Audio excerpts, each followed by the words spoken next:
Games Plus Arcade tersedia hanya di RCTI Plus Super App. Mainkan sekarang. Dan terima kasih untuk Anda yang masih bergabung bersama dengan kami. Dan saya akan coba bacakan 4 saham pilihan yang direkomendasikan pemirsa. Yang pertama dari produsen semen ada SMGR. Rekomendasinya adalah buy on weakness ini. Supportnya di 3.300. Kemudian target price-nya hingga ke 3.500 hingga ke 3.600 pemirsa. Kemudian dari properti ada SMRA direkomendasikan buy on weakness dengan target price-nya hingga ke 580, sementara dari supportnya, support terendah di Rp500 per sahamnya. Kemudian beralih ke saham pilihan ketiga, ada UNTR juga direkomendasikan buy on weakness pemirsa. Di mana posisi UNTR, target price-nya hingga ke 29.000. Buy on weakness-nya nanti kita akan coba sampaikan, tapi dari sisi supportnya ada di 27.000. Kemudian ada Auto, ternyata juga masuk ke dalam salah satu saham pilihan, direkomendasikan buy on weakness, supportnya di 2.300, target price-nya hingga atau resisten hingga ke Rp2.500 per saham. Ada SMGR, kemudian juga SMRA, UNTR, kemudian juga ada Auto. Ada 4 saham pilihan yang direkomendasikan dan lagi-lagi keputusan investasi tetap ada di tangan pemirsa IDX Channel. Baik, kita lanjutkan kembali perbincangan bersama dengan Bapak Halim Mintareja, Branch Manager JUC San Antonio, Surabaya. Pak Halim, kita lanjutkan kembali Pak, 4 saham pilihan yang Anda rekomendasikan. Kita ke SMGR, Pak Halim, buy on weakness di level berapa Pak untuk SMGR? Semen Gresik buy on weakness-nya di sekitar 3.400 ya, dekat-dekat 3.400-nya. Ya. Ini secara teknikal udah bagus banget. Divergen di bawah dan arahnya reversalnya volumenya cukup lumayan. Targetnya bisa 3.500 sampai 3.600. Didukung dari sisi volume tidak Pak? Penguatan yang terjadi di sepanjang perdagangan hari ini? Oke nih, hari ini volumenya cukup oke. Untuk reversal cukup oke lah. Dan moving MACD-nya juga bagus, RSI-nya juga oke juga. Penutupan hari ini di 3.440 untuk SMGR, menguat di 3,93%. Buy on weakness tadi di bawah dari level penutupan hari ini. Tapi kalau di 3.440 besok hari setelah sesi analisis dari risikonya seperti apa? Kalau 3.440 ini udah agak tinggi ya, tunggu dia akan pullback dulu lah. Tunggu dia ada pullback dulu ke dekat-dekat 3.400 baru menarik lagi. Oke, dan potensi dari profit juga lebih besar begitu Pak Halim? Iya. Baik, sampaian pertama SMGR 3.440 menguat di 3,93%.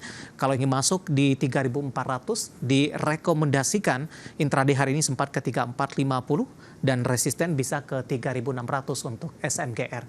Kita beralih ke saham pilihan yang kedua, Pak Halim. Ada properti ini, SMRA.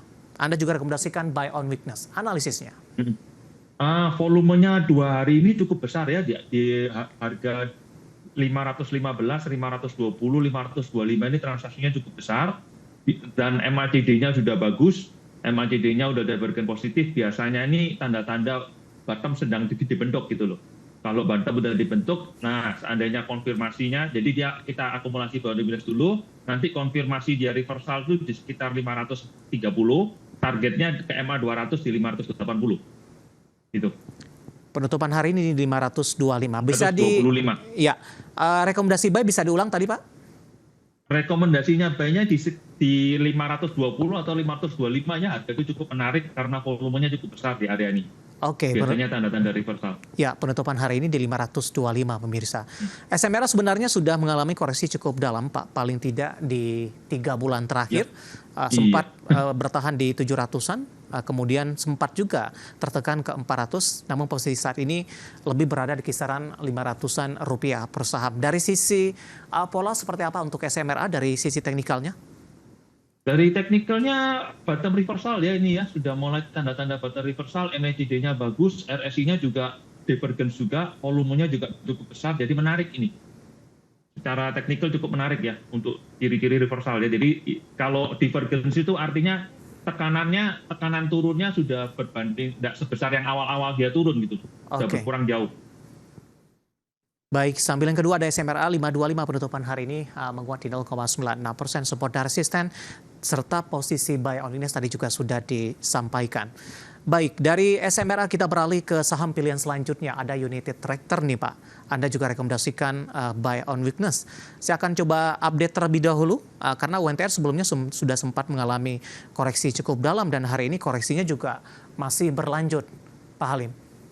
Ya, ini kan UNTR ini setelah dia kan yang 2 hari lalu dia break dari konsolidasinya sejak bulan September, Oktober, November dia konsolidasi di area 25.500 sampai 27.000 ya. Valuasinya juga cukup oke, dia breakout 27.500 mulai naik. Nah, ini dia ada pullback ya. Jadi support breakoutnya itu di 27.500. Kita boleh beli di area sini. Stop loss-nya di 27.000. Secara valuasi dia juga masih murah, PI-nya sekitar 5 sekian, terus penjualan alat-alat beratnya juga sedang bagus-bagusnya nih, United Tractor. Penguatan sudah sangat signifikan ini, Pak Halim. Bagaimana Anda melihat posisi secara teknikal? Ada kemungkinan untuk ke 28? Masih baru mulai nih. Kalau orang teknikal kan ini flatfish sudah lama ya, dari 3 bulan ya. Biasanya ini baru mulai ya. Rally-nya baru akan mulai rally baru ya, karena udah flatfish selama break konsolidasi di 27.500. Ini sedang pullback aja sih. Target sampai dengan akhir tahun untuk UNTR? Akhir tahun mungkin bisa 29.000 ya, tapi tahun depan mungkin bisa 30 nih kalau performan laporan keuangannya sesuai dengan yang dikatakan manajemen ya. Yeah. Kenaikan penjualan alat beratnya ya, mungkin bisa 30.000 tahun depan, tapi jangka pendek 29 dulu. Oke, penutupan hari ini di 27.775, melemah cukup dalam di 1,51%. Tapi secara teknikal, saham dari UNTR sudah mengalami kenaikan yang cukup signifikan, pemirsa. Dari UNTR kita beralih ke saham pilihan yang terakhir, ada Auto, rekomendasinya juga buy on weakness, masih dari grup Astra sepertinya, Pak Halim. Iya, kebetulan nih konglomeratnya Astra teknikalnya lagi bagus-bagus nih. Setelah flatfish sama ini analisanya PI-nya dia rendah, masih 5 sekian, terus penjualannya juga bagus, revenue-nya juga bagus nih selama tahun ini revenue-nya menunjukkan pertumbuhan yang lumayan ya. Padahal sektor otomotif cukup tertekan dan revenue dia lumayan, dividen dia juga bagus. Nah, ini dia kan mengalami koreksi dari 2.500-an ya, dari 2.500 sekian ke 2.300 cukup lumayan dalam lah pullback-nya. Kembali ke area konsolidasi. Nah, ini kayaknya kemarin itu sudah breakout. Nah, kemarin breakout konsolidasinya hari ini mulai testing support lagi, jadi kita bisa melakukan pembelian testing support di 2350, 2380 lah, kalau mungkin bisa melakukan pembelian. Targetnya 2.500 ke atas lah ini sampai akhir tahun. Baik, tapi di menit-menit terakhir tampaknya Auto mulai koreksi. Kesempatan beli buat hari Senin nih. Semoga Senin lanjut koreksinya jadi bisa beli. Oke, baik. Penutupan hari ini di 2380 melemah di 0,42%. Intraday tertinggi di 2410. Di menit-menit terakhir jelang penutupan tertekan di 2380 dan sekaligus merupakan level intraday terendah di sepanjang perdagangan hari ini. Kita sudah sampai di segmen terakhir dan terima kasih untuk Anda yang masih bergabung bersama dengan kami. Pak Halim, kita lanjutkan kembali Pak. Langsung saja kita ke pertanyaan Bapak Hen ini dari Sulawesi. Mau bertanya saham BBRI Pak, nyangkut di 4730. Penutupan hari ini masih di 4380. Apakah BBRI bisa naik sampai ke harga berapa, terutama untuk akhir tahun ini? Selamat sore Pak Hens. Gini, BBRI ini secara valuasi tidak mahal ya, di harga segini ya, walaupun juga tidak terlalu murah juga. Seandainya punya di 4730, di hold aja dulu. Tahun ini sampai berapa? Mungkin tahun ini mungkin kisarannya sekitar resistennya di sekitar 4.500, 4.600 ya. Nah nanti, tapi saran saya di hold dulu aja tahun depan, siapa tahu ada perbaikan fundamentalnya. Oke. Gitu.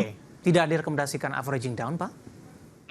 Averaging down untuk perbankan saya kurang rekomendasi ya, karena asetnya tidak sebagus sektor lain ya. Yeah. Apalagi BRI, kalau averaging down bank yang lain aja lah yang masih punya potensi growth yang lumayan gede. BRI sedang cukup tertekan karena NPL-nya ya yang naik terus ya. Oke. Gitu. Dari Sulawesi kita ke Kalimantan Timur ini Pak, ada Bapak Wasis Budi Utomo.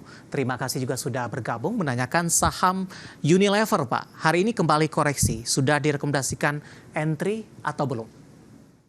Unilever saran saya kalau untuk trading boleh, kalau trading ya mungkin buy on weakness di sekitar agak jauh ya pullbacknya mungkin bisa sampai 1.800 ya. Ya. Tapi kalau invest saya nggak rekomendasi ini karena earningnya terus turun ya. Apalagi dia malah saat earning turun ini dia malah jualan salah satu es krimnya ya. Ya. Es krimnya malah dijual. Jadi kedepannya earningnya juga akan turun lagi. Jadi saya nggak rekomendasikan untuk beli saham ini. Oke. Untuk investasi ya. Magnet dividen seperti apa untuk Unilever? Dividennya masih PI-nya sekitar 17, jadi kalau di hold untuk dividen tidak rekomend ya karena dividennya secara yield kurang besar ya. Baik. PI-nya 17 gitu masih cukup mahal untuk dividennya. Kita beralih ke pertanyaan selanjutnya Pak, ada Bapak Samekto, kali ini tidak menyebutkan lokasi di mana, menanyakan LPKR Pak, dari properti, support dan resistennya, entry di harga berapa? LPKR kalau mau entry nggak rekomend ya karena di bawah moving average 60 ya. Sebaiknya kalau ada sell on strength dulu, resisten dia di 112, 113, sedangkan supportnya dia di 102, bisa dibulatkan di harga 100 lah. Tapi untuk entry nggak rekomend karena volumenya terus turun dan MACD-nya masih ke bawah. Secara tren dia udah masuk downtrend. Baik, selanjutnya tidak menyebutkan nama dan lokasi. Pak Halim menanyakan saham brand Pak, bisa naik ke 9 ribuan tidak? Brand bisa naik ke 9.000 tidak, ya step by step ya, tidak bisa langsung ya karena yang punya juga udah mulai banyak.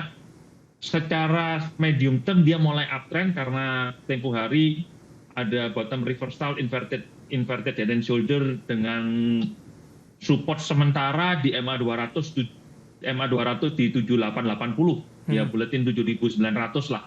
Nah ini tapi 3 hari ini dia membentuk candle doji ya, jadi mungkin akan koreksi dulu, tes support di 7.800, kalau kuat mungkin bisa lanjutkan uptrendnya lagi. Resistennya dia hari ini nggak kejemput ya, 8.900 tutup gap, masih belum kejemput, belum kena, tapi itu udah doji duluan ya. Oke, gitu. Intraday tertinggi hari ini di 8750 untuk brand. Iya, hampir. Ya. Kita beralih ke Bali Pak, ada Bapak Inder menanyakan saham film Pak, ambil posisi di 3.400, masih bisa hold tidak? Film, iya bagus banget entry-nya 3.400 ya. Kalau mau hold, pasang trailing stop aja Pak, ini udah naiknya udah cukup lumayan, tapi seandainya breakout dia bisa lanjut ke 4.100. Jadi saran saya hold, pasang trailing stop di 3.600-an lah. Itu cukup bagus lah. Jadi seandainya turun dibandingkan 3.600 bisa dijual dulu. Ya. Atau kalau seandainya naik terus profit takingnya mungkin di sekitar 4.100 gitu. Baik, masih cukup lebar ini, tapi yang harus diwaspadai tadi 3.600, ambil posisi di 3.400, profitnya masih cukup terjaga meskipun mengalami pengurangan. Baik, kita beralih ke pertanyaan selanjutnya Pak, menanyakan saham Telkom. Ada Bapak John dari Jakarta, peluang kembali Telkom untuk balik ke 3.000-an? Peluang kembali ke 3.000 cukup besar ya, apalagi inflasi cukup lumayan di saham Telkom ini ya, berapa hari terakhir ini ya. Terus kemudian dia hari ini back console, walaupun ketahan di MA60-nya di 2870, tapi dia udah back console juga. Saran saya kalau punya hold dulu, atau kalau mau beli di area 2.800 kecil lah, 2.810, 2.820, dengan trailingnya di 2780 trailing stopnya. Baik, Telkom termasuk langganan. Telkom termasuk langganan momentum window dressing tidak Pak? Telkom window dressing, iya tapi tidak sampai akhir tahun, biasanya deket-deket Natalan, setelah Natal awal-awal tuh dia naik, akhir tahun dia turun lagi. Tapi termasuk salah satu saham yang favorit window dressing. Baik, Telkom ditutup hari ini 2860, menguat signifikan di 3,25%. Tadi disampaikan investor asing sudah mulai gencar masuk ke saham Telkom. Selanjutnya untuk Gotoh Pak, kali ini tidak menyebutkan nama dan lokasi. Analisisnya untuk Gotoh, ruang penguatan lanjutan setelah menyentuh level 80 Pak? Gotoh setelah menyentuh level 80, ini kan kena resisten ya kemarin 80. Perlu secara channel dia masih uptrend ya. Uptrendnya cukup terjaga walaupun tidak kenceng-kenceng banget, tapi uptrendnya terjaga ya, mungkin 1-2 hari ke depan dia akan koreksi ke moving average 20 ya, sekitar 72, 70 sampai 74 lah. Mungkin akan koreksi ke arah sana, konsol 1-2 hari, kemudian lanjut lagi. Nah, setelah lanjut lagi mungkin ini bisa dicermati nih untuk window dressing ya. Targetnya mungkin window dressing sekitar 82-83an lah. Baik, menarik untuk Gotoh hari ini kembali tertekan setelah menyentuh 80 di Rp78 per saham melemah di 2,5%. Waktu kita cukup terbatas, Pak Halim, tampaknya pembahasan tadi sekaligus mengakhiri kebersamaan kita untuk kali ini. Dan terima kasih untuk Anda yang sudah berpartisipasi di WhatsApp interaktif kami dan silakan bergabung bersama kami kembali di waktu dan di program yang sama di perdagangan hari selanjutnya. Pak Halim, terima kasih juga sudah bergabung. Sehat selalu, Pak. Terima kasih Pak David. Baik, terima kasih. Ada Bapak Halim Mintareja, Branch Manager CUC San Antonio, Surabaya. Dan pemirsa jangan lupa saksikan program Market Review yang akan tayang pada pukul 18 waktu Indonesia Barat. Karena urusan masa depan harus terdepan. Aku investor saham. Saya David San Oval pamit undur diri. Sampai berjumpa kembali.